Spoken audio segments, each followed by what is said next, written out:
Hello दोस्तों, कैसे हैं आप सब। एक बार फिर से आप सबका स्वागत है आपके अपने चैनल टूरोपीडिया हिंदी पर। आज जापान पूरी दुनिया में अपनी टेक्नोलॉजी के लिए जाना जाता है, लेकिन एक समय ऐसा था जब जापान के पास कुछ भी नहीं था। लोग मछली पकड़कर अपना जीवन यापन करते थे। यहाँ तक कि दुनिया को ये भी नहीं पता था कि जापान जैसी कोई जगह भी धरती पर है। इसके बाद जापान ने जब दुनिया में अपनी ताकत दिखानी शुरू की तो उन्होंने बर्बरता की सारी हदें पार कर दी, जिसके बाद अमेरिका ने न्यूक्लियर बम गिराकर जापान को शांत किया। लेकिन जापान ने हार नहीं मानी और एक बार फिर अपने पैरों पर उठकर खड़ा हुआ। बर्बाद होने के बाद आखिर कैसे जापान ने इतनी तेजी से तरक्की की, कैसे जापान एक विकसित देश बनने में कामयाब हो पाया, आज की वीडियो में हम आपको जापान की शुरू से लेकर अंत तक की पूरी कहानी डिटेल में बताएंगे। तो अपना सीट बेल्ट बांध लीजिए अच्छे से और निकलते हैं जापान की शानदार सफर पर। दोस्तों, जापान का इतिहास हजारों साल पुराना है। यहाँ पर 8वीं शताब्दी से सम्राटों ने शासन करना शुरू किया था और सैकड़ों सालों तक अलग अलग सम्राट जापान के अलग अलग हिस्सों में शासन करते रहते थे। 19वीं सदी के मध्य तक जापान दुनिया से बिल्कुल अलग थलग रहता था। साल 1868 के बाद जापान ने दुनिया के अन्य देशों के साथ घुलना मिलना शुरू किया। अभी तक जापान एक बेहद ही सिंपल देश माना जाता था। सन 1888 में जापान ने एक संविधान बनाया और इसके बाद जापान ने एक सेना का भी निर्माण किया। ये वो दौर था जब यूरोपीय देश अन्य देशों पर आक्रमण कर उन्हें अपना उपनिवेश बना रहे थे। जापान को डर था कि कहीं उस पर भी कोई देश कब्जा न कर ले।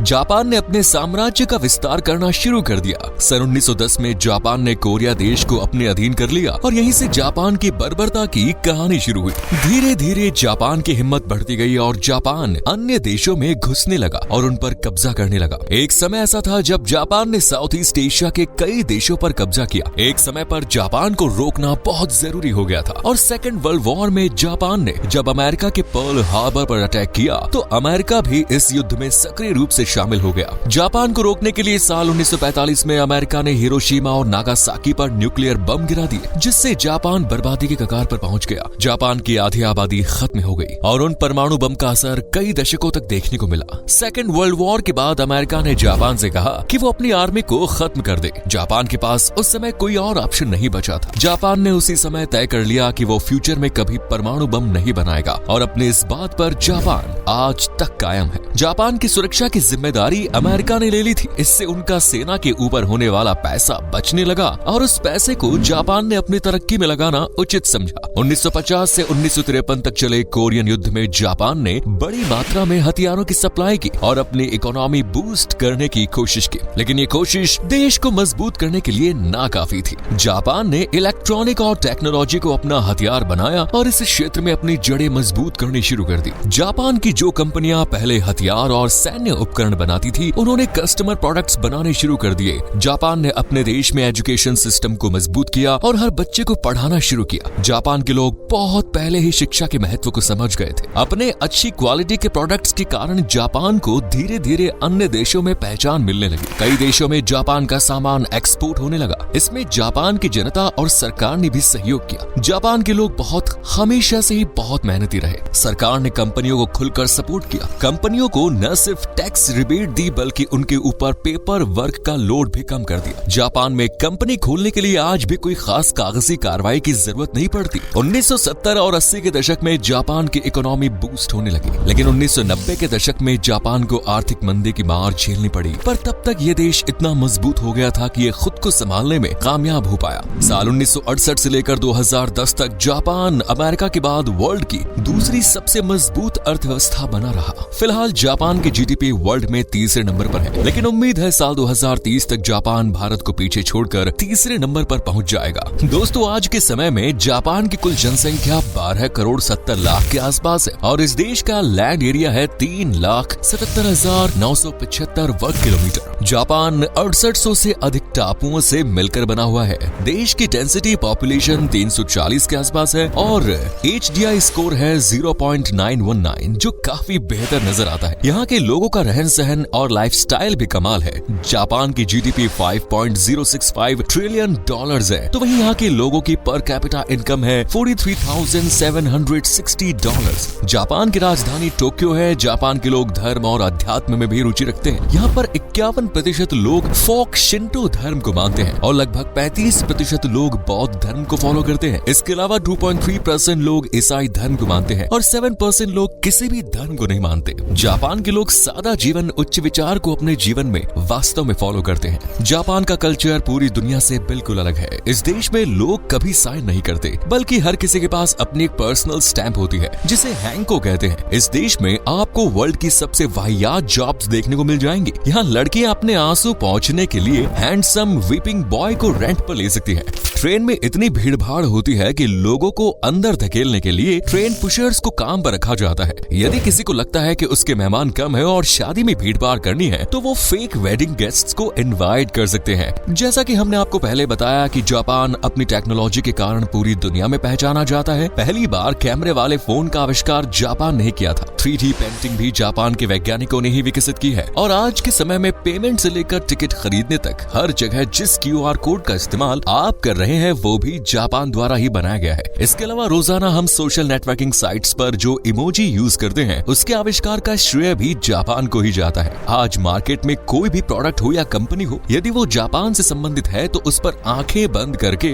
भरोसा किया जा सकता है। Panasonic, Sony, Canon, Toyota, Honda जैसी कई बड़ी बड़ी कंपनियां जापान की ही देन है। जापान रोबोट्स की टेक्नोलॉजी में एक के बाद एक नए कीर्तिमान स्थापित कर रहा है। जापान में एक होटल ऐसा भी है जो पूरी तरह रोबोट्स के द्वारा ही संचालित किया जा रहा है। आज पूरे जापान में 55 लाख से अधिक वेंडिंग मशीन लगी हुई है, जिनसे न सिर्फ आप सॉफ्ट ड्रिंक्स और चॉकलेट खरीद सकते हैं, बल्कि कपड़े, अंडरगारमेंट्स, गोल्ड वगैरह जैसी चीजें भी खरीद सकते हैं। जापान न सिर्फ टेक्नोलॉजी के मामले में पूरी दुनिया के सामने मिसाल पेश करता है, बल्कि स्वच्छता के मामले में भी जापान का कोई मुकाबला नहीं। यहाँ का रिसाइकल और वेस्ट मैनेजमेंट सिस्टम काफी कमाल का है। सड़कों पर जगह जगह आपको डस्टबिन रखे हुए नजर आ जाएंगे और कोई भी जगह ऐसी नहीं होगी जहाँ सिर्फ एक डस्टबिन रखा होगा। जापान में पब्लिक प्लेसेस पर कई तरह के डस्टबिन रखे होते हैं। जापान का एजुकेशन सिस्टम भी कमाल का है। यहाँ पर बच्चों को किताबी ज्ञान से ज्यादा प्रैक्टिकल नॉलेज दी जाती है। बच्चों को स्कूलों में डिसिप्लिन में रहना सिखाया जाता है। पूरे जापान देश में एक ही एजुकेशन बोर्ड है जिसका नाम है मैक्स्ट। गाँव से लेकर शहरों तक हर जगह एक जैसी पढ़ाई आपको देखने को मिलेगी। जापान में स्कूलों की सफाई के लिए अलग से कर्मचारी नहीं होते, बल्कि बच्चों को स्कूल के बाद रुककर अपनी क्लास की सफाई करनी होती है। इससे बच्चे क्लास में गंदगी भी नहीं करते और स्वच्छता के प्रति जागरूक भी होते हैं। देश का लिटरेसी रेट है 99% और यहाँ के स्कूलों में बच्चों की अटेंडेंट भी 98% रहती है। पूरे देश में करीब 780 यूनिवर्सिटीज हैं और 14,000 स्कूल्स हैं। जापान का भी पब्लिक ट्रांसपोर्ट सिस्टम कमाल का है। लोग अपनी गाड़ियों से बहुत कम ट्रैवल करते हैं। यहाँ की बुलेट ट्रेन 603 किलोमीटर प्रति घंटे की रफ्तार से दौड़ सकती है, जो पूरे विश्व में सबसे अधिक है। जापान के बहुत से लोग तो पैदल या फिर साइकिल के जरिए ही अपने ऑफिस और कॉलेज जाते हैं। एक और पूरी दुनिया में फास्ट फूड और जंक फूड का क्रेज लगातार बढ़ता ही जा रहा है। वहीं जापान एक ऐसा देश है जहां फास्ट फूड को बिल्कुल भी पसंद नहीं किया जाता। हालांकि यहां पर मैकडॉनल्ड्स, पिज्जा हट और बर्गर किंग जैसे फास्ट फूड के रिटेल स्टोर मिल जाएंगे, लेकिन लोग इनमें बहुत कम जाना पसंद करते हैं। जापानी लोग अपने ट्रेडिशन फूड को सबसे ज्यादा अहमियत देते हैं। महीने में 1 या 2 दिन को छोड़ दिया जाए तो बाकी दिन अपने घर का खाना पसंद करते हैं। हर व्यक्ति की एक टाइम की मील में सूप, सुशी, नूडल्स, चावल और 3 मेन कोर्स होते हैं। ये एक हेल्दी मील होती है और इसी वजह से जापान में मोटे लोगों की संख्या भी बहुत ही कम आपको देखने को मिलेगी।